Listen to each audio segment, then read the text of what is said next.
Icelanders are heading to the polls on August 29th in a referendum that could shape the country's future relationship with the European Union. On a ballot paper, voters will be asked a simple yes or no question. Should Iceland reopen accession negotiations with the European Union? If Icelanders vote yes, it will restart negotiations with Brussels that could take years. Any agreement would need the approval of all EU member states before Icelanders have the final say in a second referendum on whether to join the bloc. If they vote no, the question of EU membership will be put aside. So, why are they holding this referendum now?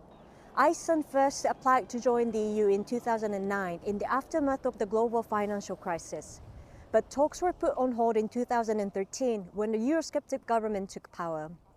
Iceland's current centre-left government, led by the pro-EU Social Democratic Alliance, called the referendum in a bid to break this political deadlock that has lasted more than a decade. Opinion polls suggest a very tight race between the two sides.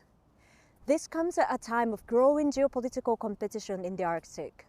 US President Donald Trump continued to push for control of neighboring Greenland earlier this year and repeatedly called it Iceland. It has raised fresh questions about security and alliances across the region.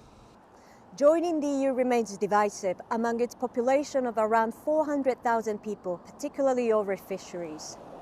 Icelanders have long fought to maintain control of their rich fishing grounds, and opponents fear that EU membership could threaten that sovereignty under the bloc's common fisheries policy. So the debate is about Iceland's sovereignty and independence, whether it is better protected by remaining outside the EU or strengthened by closer ties with Europe.